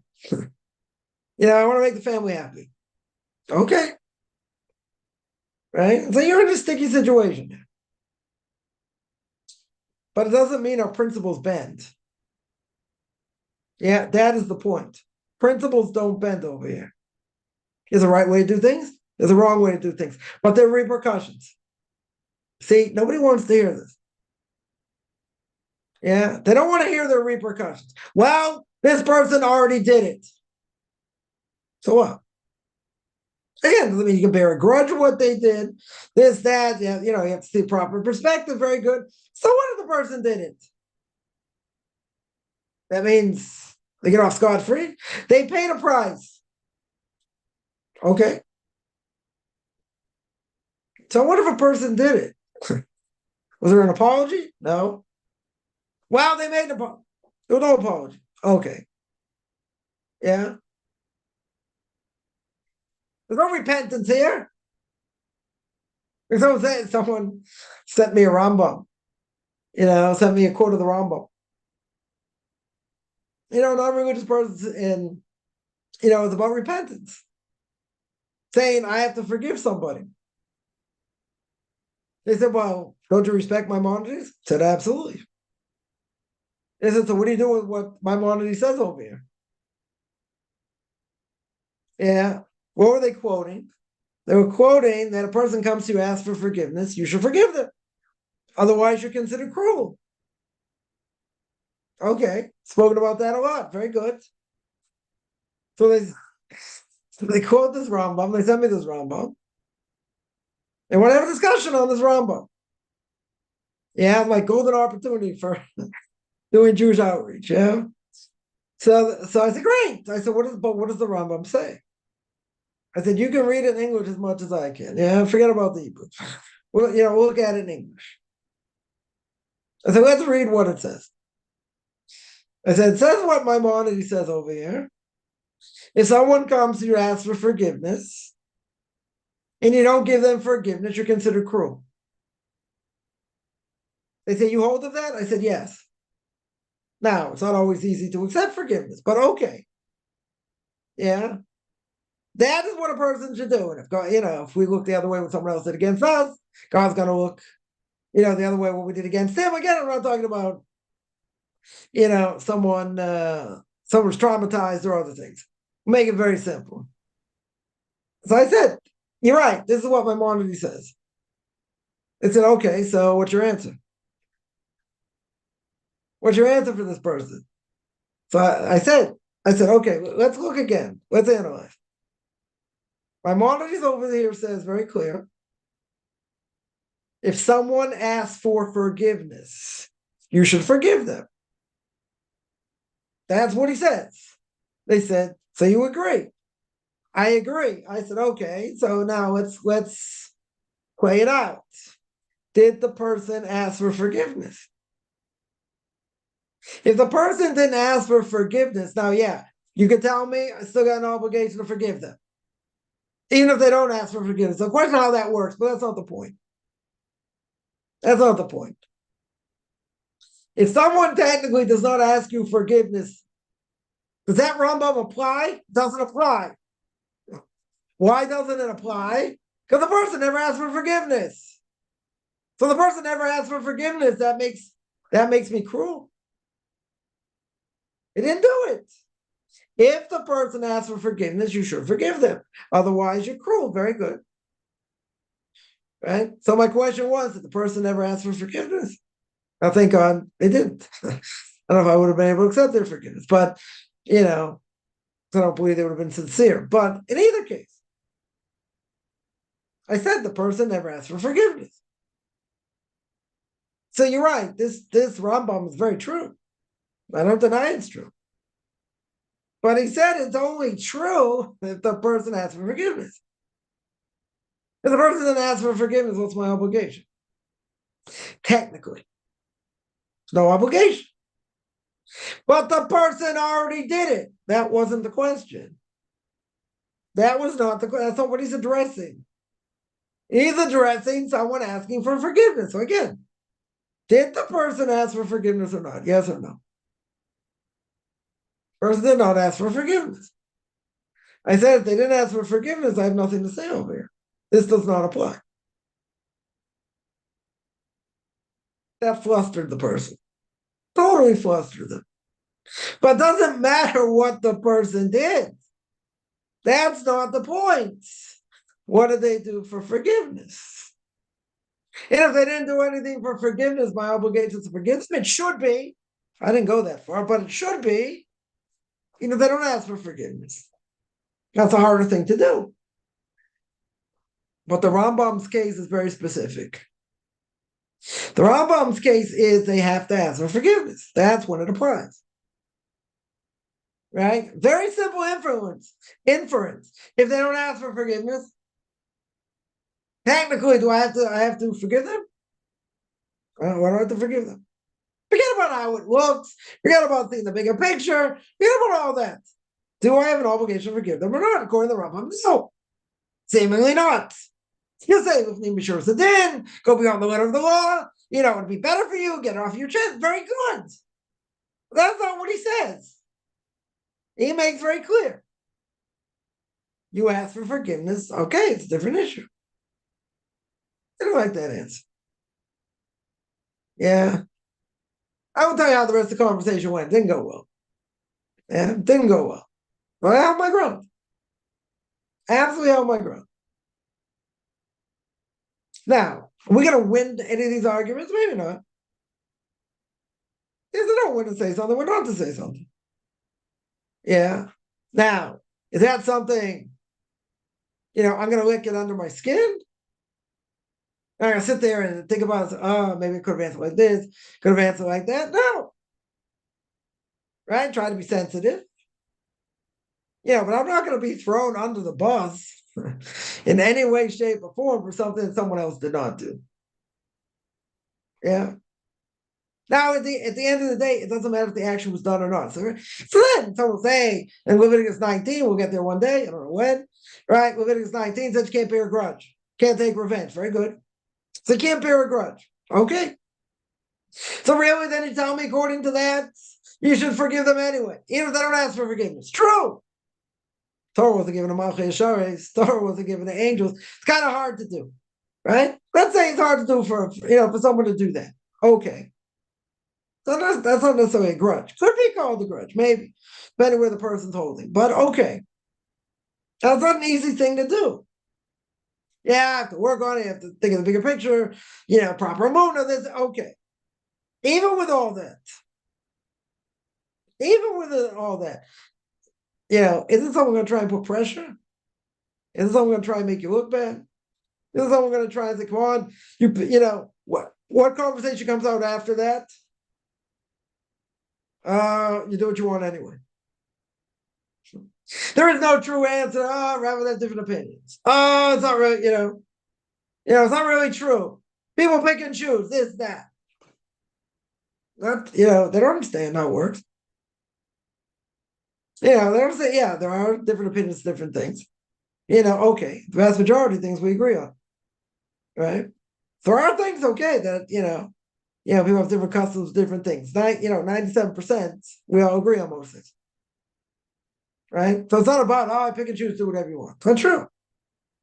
Right? Then, the question would be, well, if you have the same question, two different people have the same question, for one rabbi, get different answers. Maybe.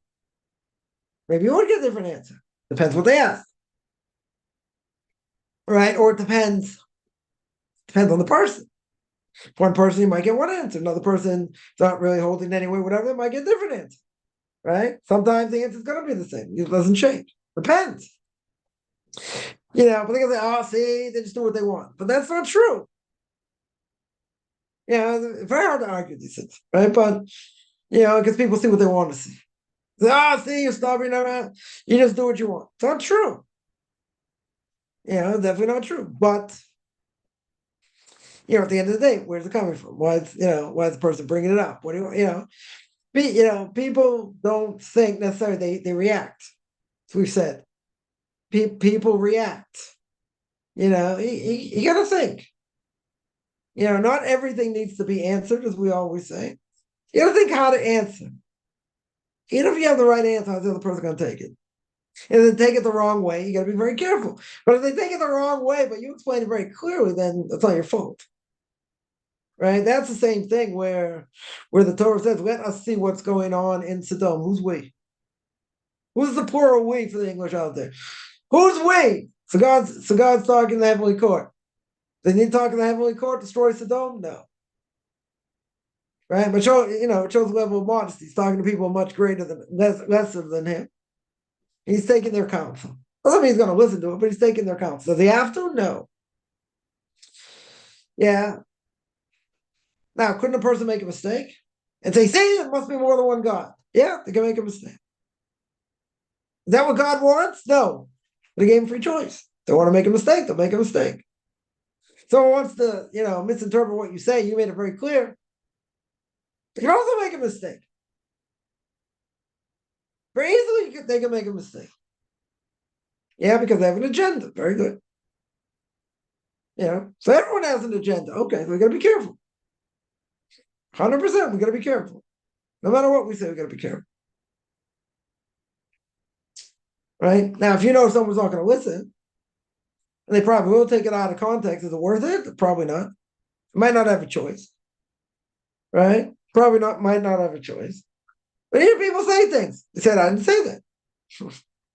You want to make things, you want to make sure people don't have the ability to say such a thing. But you said this before. The question is, did you or not? And then you have to clarify. Yeah. Yeah. But what do these things do more than anything else? They aggravate us. They aggravate us. One of my personal pet peeves, most people know. If they can't stand people that lie or misrepresent. Well, I had a third thing. People know very little and they talk. That's another problem. Another thing that bothers me. They don't have knowledge, but they talk out of their elbow like they're, you have to sit there and listen to them, humor them. Yeah. And you would never do this in any other case, right? Like I told an investment banker, and I said this before, I think you should invest $5 million in this company because, the company has the same name, the same beginning letter of my name. I'm not going to listen. So someone told me, yeah, I'd be interested. No, you wouldn't. You're humoring me, but you wouldn't do it. You'd be an idiot for doing it. Don't make any sense. Right? So I said, listen, I have a certain level of knowledge. I'm not saying I know everything. But you should respect that knowledge. Doesn't mean you have to agree with everything. Doesn't mean there's no knowledge there. So people talk out of their elbow and say, I think this, but you never learned anything. You never studied anything. You never read the Bible from cover to cover. You didn't even see the movie. So what are you arguing about? But this is my opinion. Everybody got opinions about a lot of things I don't know anything about. Say, well, I'm not sure, but so don't say it. So you don't have a right to say it. Well, I think not. Okay. It's your opinion based on. Well, I saw it on the news. Okay. That's not authoritative. Yeah. Do research. Do real research. People make statements. I mean, it's incredible what people say. Some people say. They make statements and no knowledge. Especially in Torah. It's even more annoying. Especially in Torah. Again, I don't think I know everything about everything. I know some things. So bring proof. Show me. What are the things I don't know? Show me proof. Or give me Webster's 8th definition. Okay. Or tell me you read a Wikipedia article. That's where it's, your knowledge is coming from. You never learned. I'm not saying you can't ask the question. Judaism loves questions. You can ask many questions that you want. Doesn't mean you get the answer you want. We're open for questions. When you say something authoritative, it's backed up by nothing. It's like, well, that's what I believe. Okay. Based on anything. They're going to say things to make you look bad. So, okay. You won't win those arguments either. You say, well, did you do research? You looked into it? Like someone told me, that's what's in my heart. I said, okay. I said, you have a source for that? Medrash, Gemara, Tanakh, somewhere. That's what my heart tells me. Okay. We never go by what your heart tells you. That's the first thing. Right? Never go by what your heart tells you. Now, what your mind tells you may not be right, but certainly what your heart tells you is probably not right. Say that's what my gut tells me. I don't mean your gut is right. Sometimes maybe, but it'll go according to what you know. What knowledge you have. But you have to say, I don't have knowledge of this. Very good. So say, my opinion is, so I'd be much happier. People say, without very much knowledge, my opinion is this. Okay. At least they're being honest. Well, I don't know very much, but I would say this. Okay. Be honest. Don't say something you think is authoritative when you don't know. When you never researched it. Your opinion is based on what? Based on what your mind tells you. You say, well, isn't that good? It depends. If there's something in your mind, you have knowledge, good. If not, what's it based on? Years of research? No. Days of research? No. Seconds of research? No. So again, people throw these things out. All right, I'm not gonna get excited by it too much. Unless they ask an opinion, unless it's something egregious. If it's something egregious, then yeah, maybe I'll probably open my mouth, and I probably shouldn't even then. So the person will say, "Isn't that annoying?" Yeah. Try to delegitimize you and say, they don't respect what you do. It's hard. 100% is very hard. You know what? You move on. That's it. They're not going to respect who you are and what you do. And you should never expect them to. If they do, that's, great. You get a bonus. You get the hoods, as we always say. You get the bonus. And if not, say let them talk. I would have totally blasphemous. Sometimes you have to answer. Sometimes you have to answer, not every time you have to. I remember once so yeah, these two people living together. So I bet according to you, they're living in sin. I said, yeah. I said, I would agree. That's living in sin. And they laugh, like, really? That's it. I said, yeah. Said according to the Torah, it's forbidden. God gave the Torah. I believe in God. God says it's wrong. So it's wrong. Not my opinion. It's God's opinion. Take it for what it's worth. You gonna sit there and get excited about it? Arguing with a dimwit? I'm not gonna worry about it. Say, okay, yeah, proof of that. That's what I think. Based on. That's where the conversation ends. I'm not gonna go further than that. Respect. That's the whole problem going on in this country. They don't respect people sitting and learn Torah. To the extent where they're willing to put people in jail because they learn Torah. It's unheard of. Unheard of. Every place in the world respects people that learn religion. And there'd be exemptions for all kinds of things. Except here. Except by Jews. Pretty amazing. That's how much the hatred of Torah is. Yeah, but they don't respect it. They're going to spend 10 years learning tax law. That they respect. Learn about, I don't know, sociological impact of the War of Athens and Sparta. That they respect. Learning Torah all day, going through ancient Jewish texts, that they don't respect. That's why they're making a war, because they want to uproot the whole thing. They want to uproot Torah. They don't respect it. Yeah. They don't respect what you do. That's the problem. Right? So the government can say, hey, why did we give so much money? Even though they don't. Why did we give so much money? Something we don't respect. Fair point. They don't respect it. They'll take people they don't respect and put them in jail. Yeah. Never happened in the history of man. You have Jews putting other Jews in jail for the sake of learning Torah. This is a very bad precedent. Horrific precedent. Ramifications can be catastrophic here. I'm not talking about more people going to jail. I'm saying worse than that. A lot worse than that. But that's the hatred. That's the hatred, right? Give one example. Someone walks in someone's house, they see thousands of books. Say, who could learn all this? Such a waste of time. No one could learn all. But there are people that have.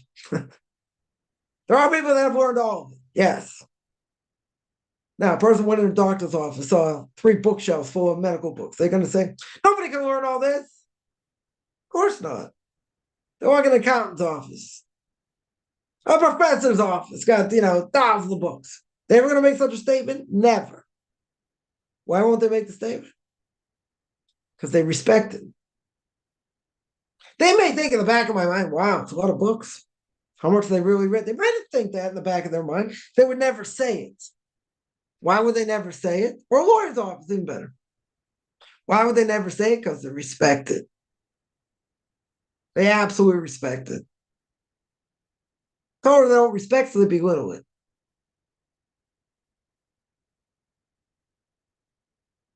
Yeah, that's the war. That's the war of the fight in here. Yeah. That is absolutely the war they're fighting here.